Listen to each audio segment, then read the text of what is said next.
इथे मी सुक्या लाल मिरच्या घेतलेल्या आहे। त्यानंतर इथे मी एक मोठा चमचा धणे घेतले, इथे कढीपत्ता घेतला आहे भरपूर, इथे मी अर्धा चमचा म्हणजे 12-13 हे काळी मिरी आहे, त्याच्यानंतर अर्धा टीस्पून हा कडू मेथी आहे आपली मेथ्या, त्यानंतर 1 चमचा उडदाची डाळ आहे, 1 चमचा मुगाची डाळ आहे आणि हे 3 चमचे मी तुरीची डाळ घेतलेली आहे। इथे थोडं खोबऱ्याचा तुकडा मी असा बारीक चिरून घेतला आहे आणि वाळलेल्या मिरच्या। तर चला तर मग आता आपण हे सर्व भाजून घेऊया। त्यानंतर इथे मी अर्धा चमचा जिरे पण घेतले आणि हा 1 चमचा मी तांदूळ पण घेतलेले आहे। सर्वप्रथम आपण आधी तुरीची डाळ टाकून घ्यायची आहे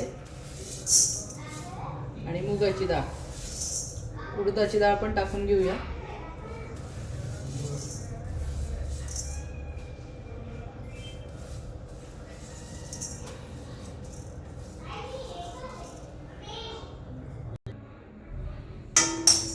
डाळी ह्या चांगल्या कोरड्या कपड्याने पुसून घ्यायच्या आहे, धुवायच्या नाही आहे।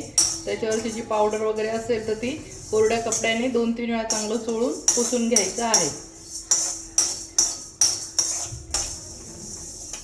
थोडंसं भाजून घ्यायचं आहे हे।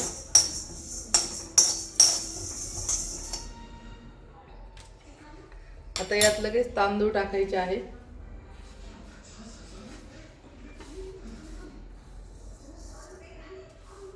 तांदूळ टाकून घेतले।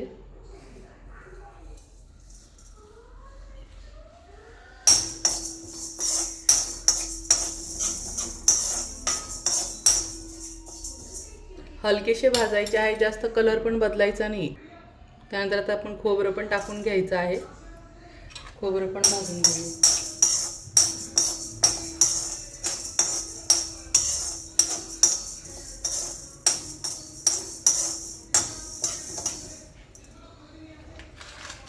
मिरच्या पण टाकून घेत आहे मी।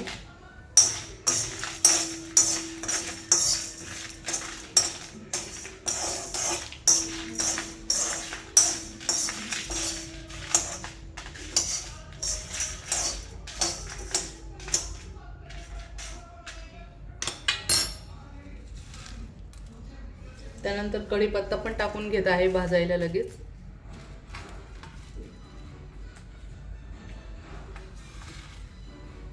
इथे धणे पण टाकून घेत आहे।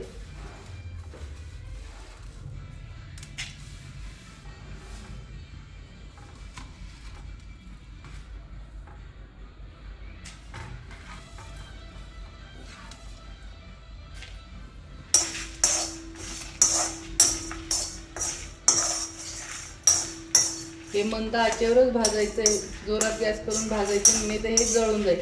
आपल्याला हे जळू पण द्यायचं नाही, याचा कलर पण बदलू द्यायचा नाही, हे हलकेचे छान भाजायचे आहेत।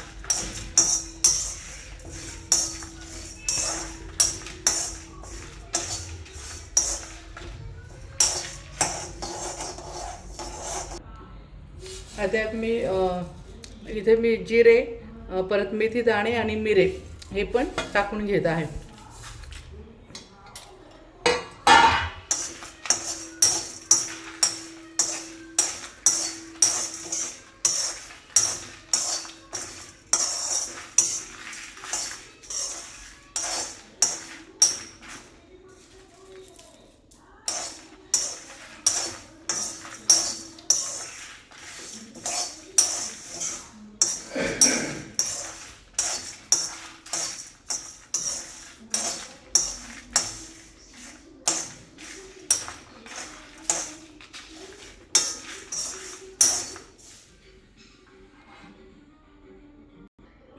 बघू शकता मैत्रिणींनो, जास्त कलर पण बदललेला नाही मी आणि काळपट पण होऊ दिलेलं नाही। बघू शकता अशा प्रकारे हा पूर्ण भाजून घ्यायचा आहे।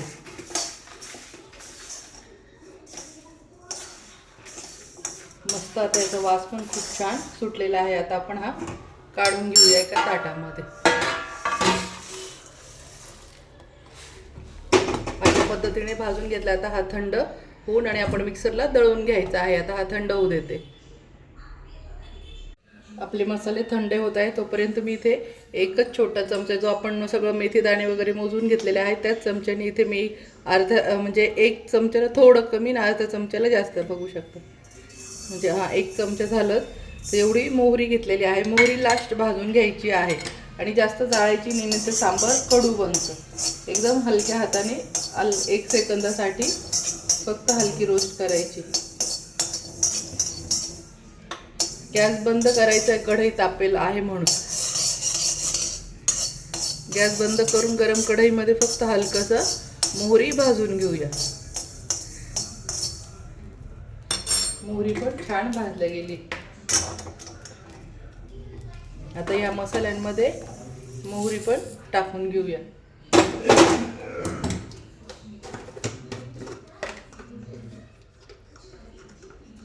त्यानंतर आता इथे मी मस्त चिंच टाकून घेत आहे. इथे मी एवढा एक चिंचेचा गोळा टाकून घेत आहे.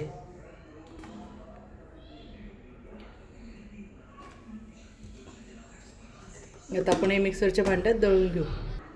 आता आपण हा सगळा मसाला हे मिक्सरच्या भांड्यात टाकून घ्यायचा आहे.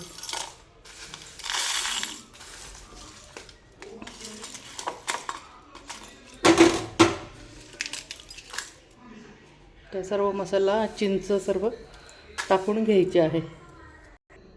आता हे मस्त मिक्सरच्या भांड्याला मी दळून घेते.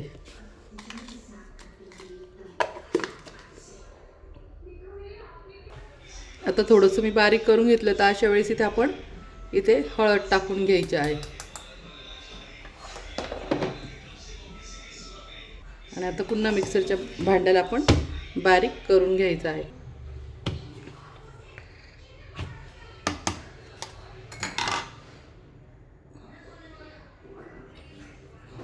पाहू शकता, आता हा झाला आपला सांबार मसाला.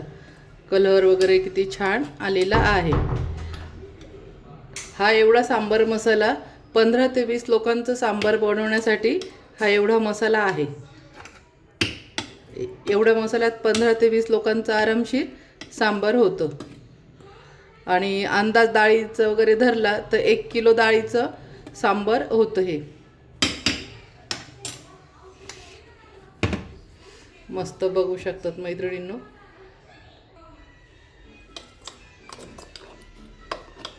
बघू शकता किती छान कलर वगैरे सर्व आलेला आहे. आणि हा खूपच टेस्टी बनतो. तर एकदा नक्की बनवा. कशी वाटली फ्रेंड माझी रेसिपी, आणि कमेंटमध्ये सांगा तुम्ही सांबार मसाला केल्यानंतर. तर बाय. लाईक करा, सबस्क्राईब करा आणि शेअर करा. मस्त खा आणि मस्त राहा मैत्रिणींनो. मस्त सांबार मसाला बघू शकता किती छान सांबार मसाला झालेला आहे.